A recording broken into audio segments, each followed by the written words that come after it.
seperti tadi juga yang sudah dikatakan oleh Dokter Gigi Riden ya. Sebenarnya pada umumnya kita di dunia ini sudah 80-90% mengikuti suatu pola yang sudah terbentuk lama sebenarnya, entah dari kapan.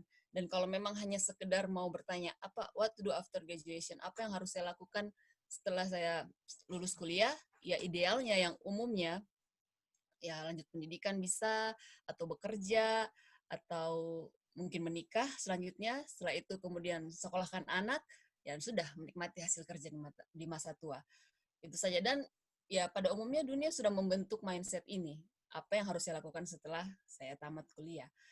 That's it. Dan kalau hanya ini ya memang kita mungkin tidak perlu lagi untuk ambil waktu malam ini membahas ya, dan atau menghabiskan kuota untuk mendengar, karena ini sudah pada umumnya terjadi. Tetapi ada yang saya ingin share, ketika kita masuk ke ranah rohani, dan kita menyadari bahwa hidup kita ini adalah untuk kemuliaan Tuhan, hidup kita bukanlah milik kita sendiri, maka kita, seperti tadi juga yang sudah dikatakan, kita akan sampai kepada suatu pertanyaan bahwa apa rencana Tuhan sebenarnya untuk saya setelah saya tamat kuliah.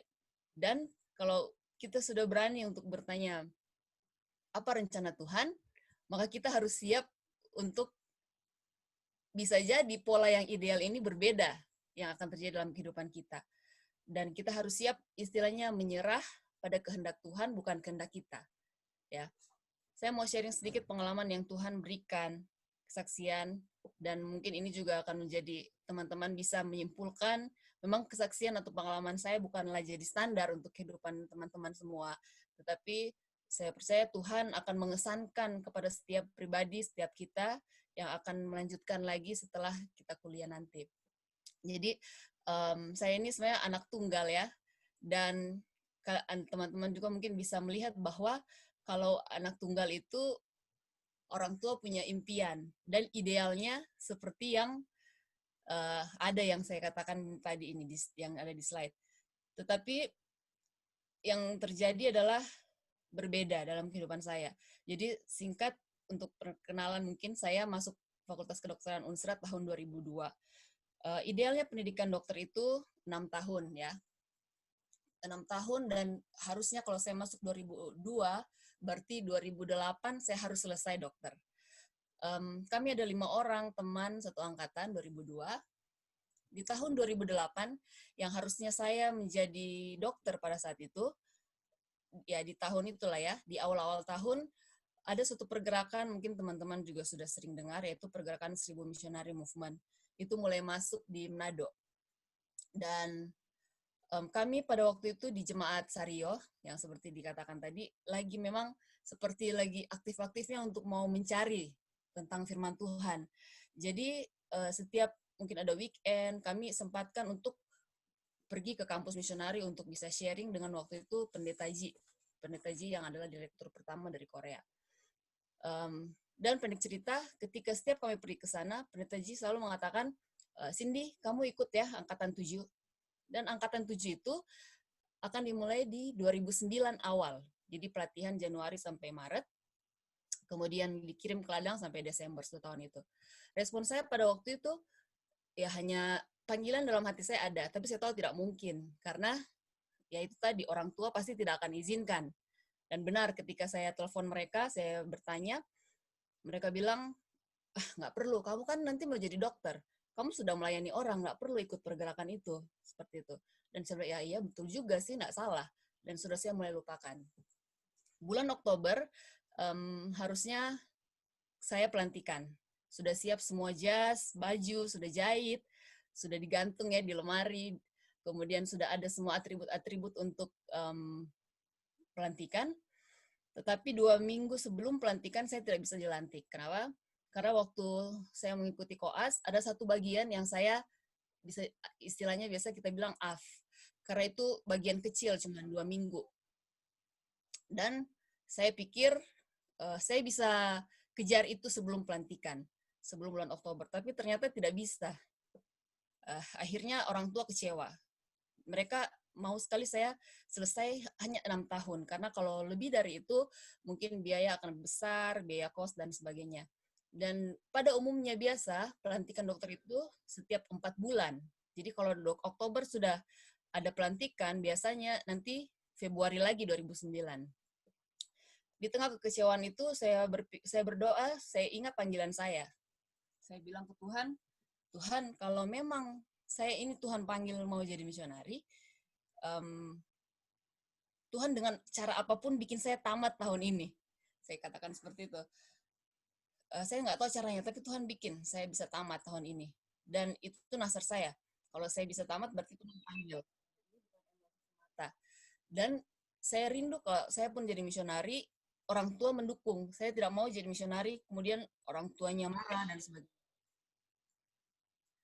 Lalu saya telepon dan saya katakan maksud itu kepada orang tua saya. Lalu mereka, ya sudah, kalau memang begitu nasar kamu, dan itu terjadi, ya lakukan. Pendek cerita, bulan November saya menyelesaikan bagian yang sisa, yang saya ketinggalan lalu, dan tanggal 4 Desember 2008, waktu itu kami yudisium. Ya, yudisium itu artinya sudah sah dokter secara akademis ya, tapi untuk pelantikannya belum tahu kapan. Lalu kami ada hanya 8 orang waktu itu, punya pikiran yang sama, keinginan yang sama untuk mau tamat di tahun 2008 itu. Lalu kami maju ke dekan dan kami bilang, dok boleh kami tantik bulan ini? Lalu dekan bilang, wah ini sudah bulan Desember ya? Bisa, tapi kalau kamu bisa penuhi 40 kuota 40 orang, dokter dan dokter spesialis, bisa. Wah, dalam waktu nggak sampai 1 bulan, kami nekat aja bikin panitia, masih 8 orang. Tapi puji Tuhan, di pertengahan bulan Desember, tanggal 20 sebelum Natal, sudah terkumpul hampir 40, sudah 38-an. 37. Dan kami maju, kami bilang, wah kapan ini kita mau pelantikan? Sudah tanggal 20, tanggal 25 sudah mau Natal. Kapan ya tanggal yang pasti? Akhirnya kami memutuskan untuk tanggal 31 Desember. Nah, waktu itu kami bawa undangan kepada dekan, kepada guru besar. Kami pikir mereka akan menolak, tapi ternyata mereka hanya tertawa. Wah, kalian ini habis pelantikan langsung tutup buka tahun ya. Mereka hanya seperti itu. Dan pendek cerita, ya itu terjadi 31 Desember 2008. Dan sejauh yang saya tahu, dalam sejarah, sebelum saya dan sampai saat ini, tidak pernah ada pelantikan, hanya berjarak 2 bulan, dan jadinya 31 Desember di penghujung. Dan saya melihat bahwa Tuhan itu menjawab memang tidak pernah terlambat, pasti tepat waktu. Dan akhirnya ya dengan komitmen itu, nasar itu, saya memenuhi panggilan saya. Jadi langkah pertama yang saya ambil ketika setelah tamat, tanya lagi sama Tuhan. Dan bukan hanya tanya, minta tanda dengan jelas. Bukan minta tanda aneh-aneh ya. Tanda di bintang, atau ada perempuan datang dengan baju warna merah, bukan seperti itu. Tapi maksudnya kita minta tanda jelas bagaimana Tuhan pasti akan kasih tahu. Ya, itu hal yang pertama yang bisa saya bagikan. Nah, kemudian waktu saya dikirim ke Wamena di ladang penginjilan di Papua. Di sana ternyata di sana ada klinik, saya dikirim ke sana memang untuk ke klinik, tapi ternyata sebagian besar harus mengajar, yaitu di sekolah misionari juga anak-anak. Dan saya sangat stres, tidak punya background guru. Kemudian di sana harus mandi di kali, masak sendiri, masaknya lagi pakai tungku, terus harus pakai kayu api, bakar kayu api subuh-subuh selalu gagal. Biasa kan pakai kertas terus dibakar-bakar biar jadi besar. Saya tidak pernah terbiasa dengan kehidupan seperti itu. Dan saya stres, saya menangis, Tuhan, saya ini anak tunggal, tidak biasa seperti ini. Sudah orang tua udah sekolahin tinggi-tinggi jadi dokter. Kenapa Tuhan bawa saya ke sini? Apa terlalu bodoh saya ini seperti ini, terus Tuhan mau ajar apa? Dan sampai saya telepon orang tua saya akhirnya di pertengahan waktu itu, di pertengahan tahun 2009. Orang tua saya pada awalnya yang sudah setuju ya, karena nasar saya mereka lepas saya, tapi hatinya pasti namanya orang tua ya, pasti berat. Dan waktu itu orang tua saya waktu pelepasan misionari datang di kampus misionari, setelah mau pengumuman misionari mau dilepas kemana, biasanya itu secret ya, itu rahasia. Tapi pada waktu itu sebelum diumumkan, pendeta Par waktu itu sudah jadi direktur, sudah diganti, dia datang kepada saya, Cindy, saya mau bilang bahwa kami kirim doa kami kirim Tuhan jawab pergi ke Wamena. Tapi dari dari acara sekolah sahabat sampai sore, waktu acara sementara berlangsung, saya di mimbar, saya lihat mamamu menangis dari awal sampai selesai acara. Lalu bagaimana ini? Kamu mau pergi ke Papua? Itu terlalu jauh. Atau saya kirim kamu ke Sulawesi saja, di Manado atau di mana? Saya hanya bilang, Pastor, kalau Pastor jawaban doa dari Tuhan apa? Kalau itu jawaban doa Tuhan, ya kirim saja. Dan ya puji Tuhan, ketika di awal orang tua saya yang berat, dan ketika di ladang saya yang jadi berat karena masalah yang saya tidak sangka akan timbul, ketika saya telepon mereka, justru mereka yang menguatkan. Mereka bilang, kamu sudah jalan sejauh ini. Kamu tidak boleh pulang sebelum tugas kamu selesai. Jadi di sini saya ambil kesimpulan kedua, yaitu ketika saya sudah berani tanya Tuhan, apa Tuhan mau apa nih saya? Kasih tanda. Maka kita harus jangan menyerah. Komitmen itu harus terus ada dalam hati kita. God's work, God's way. Kadang-kadang saya berjalan dengan, saya mau, ini pekerjaan Tuhan, but my way. Ya, tapi hal yang kedua yang mau saya share adalah komitmen. Ketika apa jawaban doa Anda ketika selesai berkuliah? Dan itulah rencana Tuhan buat Anda, teman-teman. Saya, ya itu, mungkin kita yakin bahwa ketika kita yakin jawaban doa Tuhan suruh kita ke situ, maka kita harus menjaga komitmen itu, ya, dan mau dibentuk dengan cara Tuhan yang pasti bisa saja berbeda dengan pola pada umumnya yang tadi pertama saya share. Nah, yang ketiga yang saya mau share adalah sebagai orang dalam bidang kesehatan, ya, kita semua. Bagi yang bisa saya share adalah mari kita membawa misi Tuhan. Setelah saya balik dari ladang, kami sebagai dokter Advent pada waktu itu masih susah sekali untuk ujian kompetensi untuk di luar hari Sabat. Ujian kompetensi masih dilakukan pada hari Sabat. Dan sampai saya selesai pulang dari misionari itu 2009, 2010, saya sudah mulai khawatir. Tuhan sudah 2 tahun. Saya sempat pulang ke Palu, hanya bisa magang di rumah sakit di sana. Saya tidak diizinkan pegang pasien, tidak bisa pegang resep, tulis resep, karena belum ada STR, dan itu sangat resiko. Lalu dari sinilah saya kenal ini PCM, atau dulu biasa disebut tema, ya. Dulu ada temu mahasiswa Advent. Kami melihat ada poster pengumuman untuk ada acara, dan kami memutuskan, saya dengan suami saya waktu itu, yang suami saya saat ini, waktu itu masih teman, untuk kami pergi ke Jogja, ada acara tema. Nah, di sana kami tidak aktif sebenarnya dalam organisasi ini. Tapi kami mau datang hanya untuk minta dukungan doa. Dukungan doa dari semua teman-teman yang berkuliah, teman-teman Advent yang berkuliah di universitas non-Advent.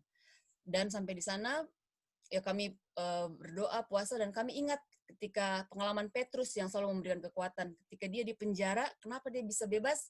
Karena ternyata ada orang-orang, teman, yang mendoakan dia di rumah. Ya, dan itulah menjadi kekuatan kami. Dan satu pemicu kami untuk kami pergi.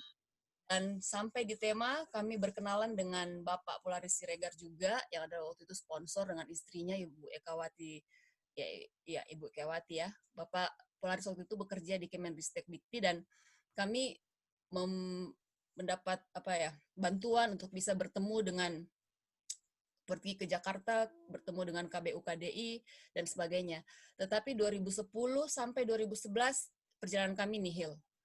Ditolak, tidak bisa. Alasannya memang masuk di akal. Karena kalau kami minta susulan hari Minggu, itu artinya penguji-penguji kan hanya punya waktu hari Sabtu. Mereka hanya weekend-nya hari Sabtu. Hari Minggu mungkin hari keluarga, nggak bisa. Dan saya juga secara pribadi ada rasa kayak, memang nggak enak ya, kita ini kok jadi ngerepotin orang, seperti itu. Dan kami tidak mau pekabaran sahabat ini nanti jadi tercela, karena orang-orang Advent kok jadi bikin kita repot seperti itu. Tapi puji Tuhan, setelah itu 2011 Tuhan kasih saya bawa ke Enen dulu, ke Malaysia bersama dengan tempatnya Ellen. Lalu di sana, setelah pulang dari sana, dapat kabar boleh ujian. Dan ujian ternyata dikabulkan 2 sesi, Sabtu dan Minggu, dan itu resmi. Jadi kami bukan susulan ceritanya, tapi ujian reguler. Jadi ketika Tuhan kasih saya waktu 3 tahun untuk tetap pegang komitmen untuk membawa visi Tuhan tentang Hari Sabat ini. Dan kemudian ketika 2016 ya, saya masuk ke Rumah Sakit Advent Manado, sempat kerja tapi nggak sampai 1 tahun, karena kami dapat panggilan lagi untuk keluarga.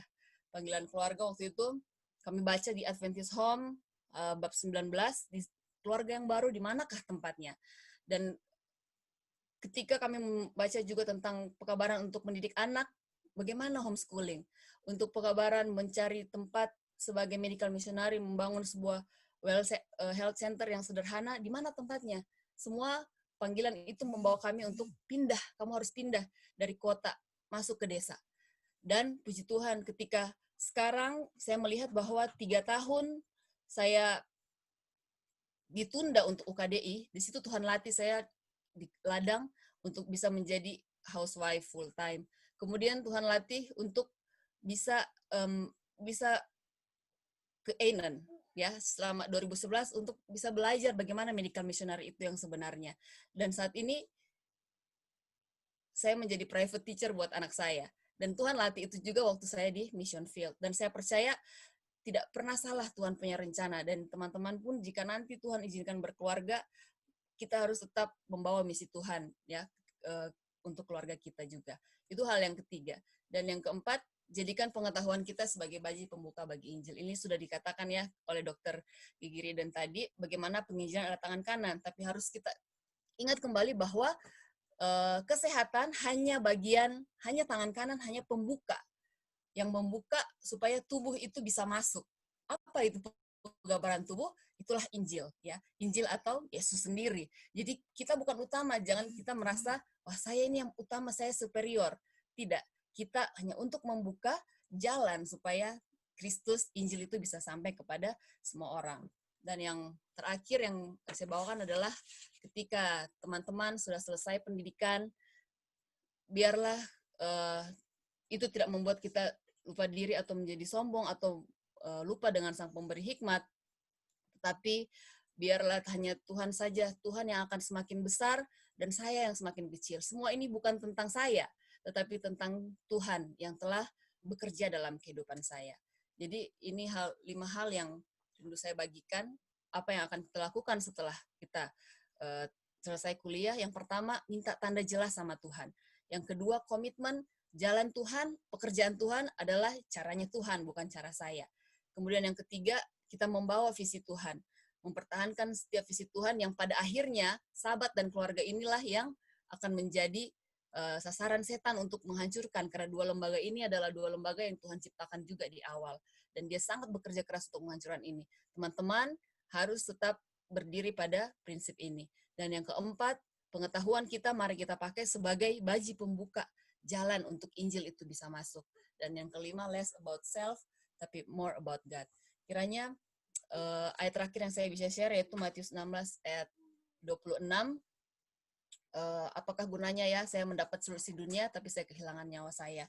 Jadi apa yang kita akan lakukan setelah kita tamat bukan hanya sekedar mendapat uang atau jabatan ya, tetapi lebih daripada itu adalah pengalaman iman yang tidak pernah bisa dibeli dengan uang.